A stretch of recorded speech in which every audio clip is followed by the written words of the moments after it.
What's up? Mr. CMB back with another video. Shout out to everybody who's liking, subscribing, and sharing the channel. Now let's get right into it. Starting a business can be a really scary thing. And you know why? It's because everything's all on you and you have a lot of responsibility.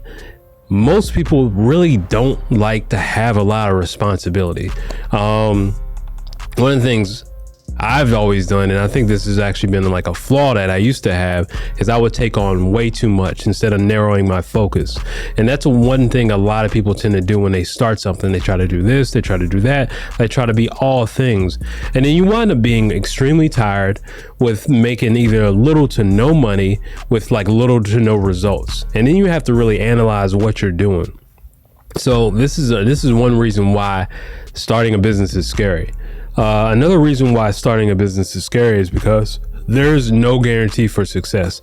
I think out of like 3 million businesses in the US, over 2 million of them, I'm not sure the exact number, but I know it's over 2 million, are just single person LLCs, and the average business owner makes only $70K a year, which is not bad. But when you consider the amount of work you do as opposed to just working a job, it's not even close. You're wearing a lot of hats and it's inconsistent. So these are things you need to think about when you're starting. And this is why I'm the biggest proponent of not going it alone.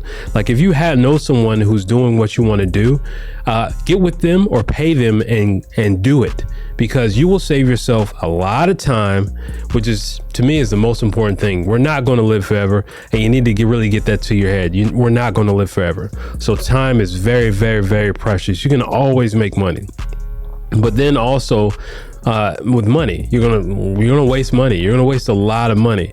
And I always tell people that it's better off if you lose money than lose time, because time is a finite resource. You can't get it back at all. So definitely the money aspect you can always make back. And also, one of the other things that is, you have to surround yourself with like the right people.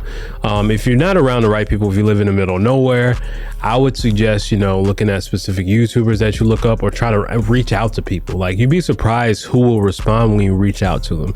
Not enough of you really reach out to people. And even that's something that I was doing like when I first started, and I'll probably start back up again doing that. You'll be surprised who responds. You just have to be consistent and reach out. And you never know who can respond back or who can change your life and how you can change their life. But I don't know, I wanted to make this video just to let you know that, to take that first step, it's scary, but there's a lot of things, intangible things, that you're not going to know until you actually do it and start getting experience, which is why the sooner you start, the better off you'll be.